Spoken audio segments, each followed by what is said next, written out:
Hi, ArcfieldWeather.com meteorologist Paul Dorian here on Wednesday morning, June 21st, the first day of summer. And it really will start off on the cool side in the mid-Atlantic region with the combination of high pressure to the north and low pressure to the south. A persistent easterly flow of air will bring much cooler than normal temperatures into places like D.C., Philadelphia, and New York City. In fact, on Thursday afternoon, temperatures could struggle to reach the 70-degree mark in places like Philadelphia and New York City. That's well below normal for this time of year. And today, that easterly flow will be quite gusty in places like the Delmarva Peninsula to go along with occasional showers, maybe an embedded thunderstorm or two. Let's talk about the tropical situation. Yesterday, we talked about the likelihood that Tropical Storm Bret would increase in intensity, at least for the next day or two, and then it would undergo a weakening phase. Looks like all of that is panning out. It did increase to a strong tropical storm in the overnight hours, now with sustained winds of 60 miles per hour. Has an outside chance of reaching hurricane status, but after that, it looks like two or three different factors will help to weaken the system once it gets into the Caribbean Sea. This is the latest look on the map from NOAA's National Hurricane Center. Again, a strong tropical storm right now, Bret, with sustained winds at 60 miles per hour. Looks like it'll continue on a general westward track into the Caribbean Sea. And it is in this part of the Atlantic Basin, right in this region right here, where it will encounter some dry air associated with the Saharan desert air mass that pushed all the way over the Atlantic Ocean from the northern part of Africa. Also, with El Nino in the equatorial part of the Pacific Ocean, there's increased winds in this part of the Atlantic Basin, the Caribbean Sea, for example.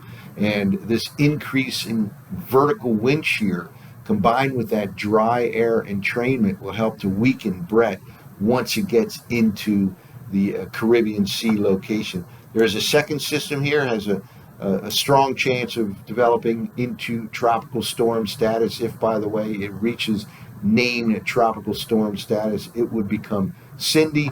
This will take more of a northward track compared to Bret, and we'll have to worry about that over the next 5 or 10 days or so. Likely not going to ever reach the U.S. East Coast, but too far away to say that for certain.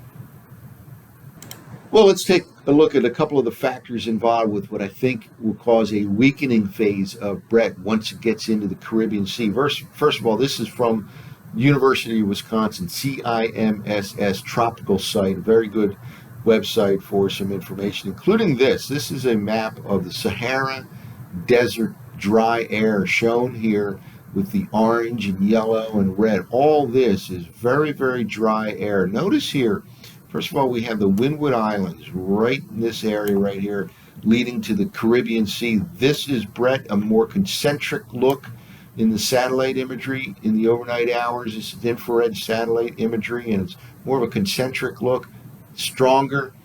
Sustained winds yesterday morning were about 40 miles per hour. Now sustained winds 60 miles per hour. This is the second system. It may be a little bit less organized, a little bit more broken up, but it too has a good chance of becoming a named tropical storm. But notice here, dry air all throughout this region right here, but also right here over the eastern and central part of the Caribbean Sea. As this moves in this direction, not only will it encounter more wind shear, vertical wind shear, but it will start to mix in some drier air into the circulation pattern of Bret. And those two factors will help to cause a weakening phase of Bret, again, once it reaches the Caribbean Sea.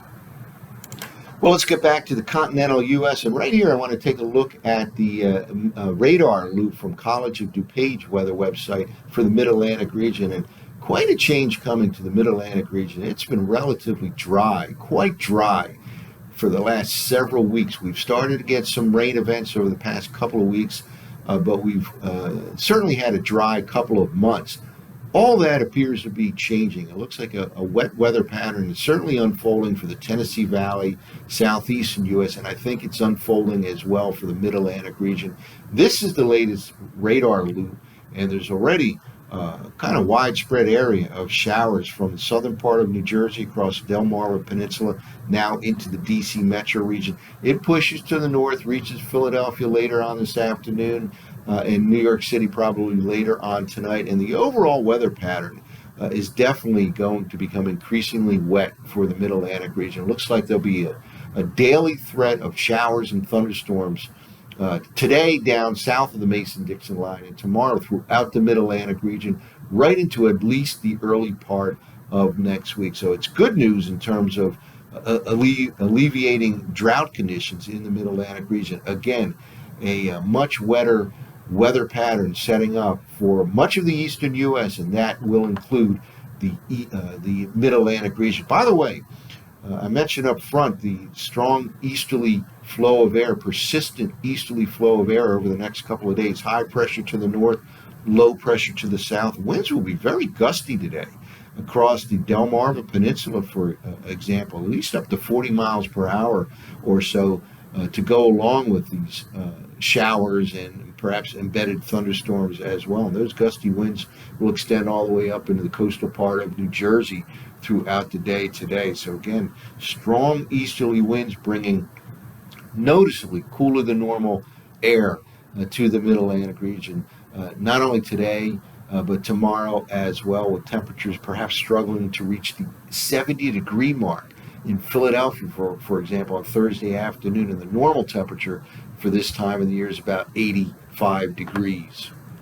Well, let's take a look at the 500 millibar height anomaly pattern as forecasted by last night's operational run of the GFS. And this is another factor that I think will lead to weakening of Bret once it reaches the Caribbean Sea and thereafter. It's not all that conducive or favorable for a strong tropical system to work its way westward into the U.S. And we'll talk about that here over the next couple of minutes. First of all, deep upper level trough for the latter part of June, sitting over the Tennessee Valley, the southeastern U.S., and they've already become quite wet over the past few days, and now that wetter pattern is extending northward into the Mid-Atlantic region. We start the day here on Wednesday with strong upper level ridging over the Hudson Bay region of Canada. And I always like to look for the 500 millibar height anomaly pattern in the tropical season to look for a ridging in this part of North America, southeastern Canada, northeastern U.S.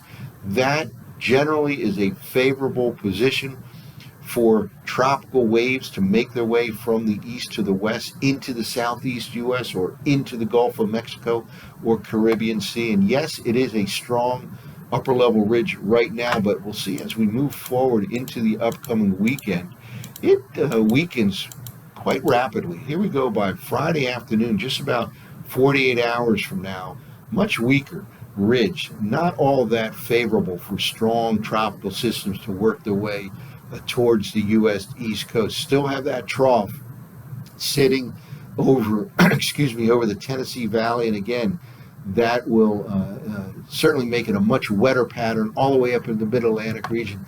And by the end of the week, we start to turn warm. You notice right here, the upper level low is kind of situated over the Ohio Valley, and southerly winds will start to develop on Friday along the eastern seaboard. And while we'll be much cooler than normal today and tomorrow in places like the Mid-Atlantic region, by Friday, certainly Saturday and Sunday, we'll be back up in the 80s, more of a summer-like pattern with warm and humid conditions with occasional showers and thunderstorms. Let's go a little bit farther in time into the upcoming weekend. And here we go by the time we get to Sunday morning. Still a reflection of that upper level low over the Mid-Atlantic region on Sunday. And right on its heels, another one dropping to the south and east. Relatively weak high pressure ridging over the Northwest Atlantic, over the Canadian Maritime provinces by the latter part of the upcoming weekend. Well, let's wrap up with the surface forecast maps from last night's zero-Z run of the GFS. And again, a lot of moisture sitting over the eastern U.S. and a wet weather pattern for much of the eastern U.S. over the next several days. Let's move forward here. And we have that high pressure to the north, and winds flow clockwise around highs, and that is producing this persistent and at times quite strong easterly flow in places like the Delmarva Peninsula, New Jersey, eastern Pennsylvania, all the way down to DC metro region. Winds will be quite gusty over the next 48 hours or so, with cooler than normal temperatures and occasional showers. This is the forecast map for, excuse me, for early tomorrow. And not much difference through Friday, except for one factor. That high slips off the coast, and therefore, at this particular time, by later Friday, we'll start to develop southerly flow of air along the eastern seaboard. Again, winds flow clockwise around high, so temperatures, while quite a bit cooler than normal today and tomorrow, will start to turn warmer on Friday. Highs near 80 degrees, Philly, New York City, DC, and then well into the 80s for Saturday and Sunday. Again, with that daily threat of showers and thunderstorms, we go all the way into the latter part of the upcoming week, and this is Sunday, and the remnants of that upper level low still sitting over the mid-Atlantic northeast U.S., and yet another system sliding to the south and east across the northern plains into the Great Lakes region by the time we get to the early part of next week. In other words, that daily threat of showers and thunderstorms in the eastern U.S. will continue not only today and tomorrow, but right through the upcoming weekend into the early part of next week. So two tropical systems will continue to closely monitor in the Atlantic Basin. Bret has an outside chance of reaching hurricane status, but then it looks like it'll undergo a weakening phase after it reaches the Caribbean Sea. That's it for now. For ArcfieldWeather.com, this has been meteorologist Paul Dorey.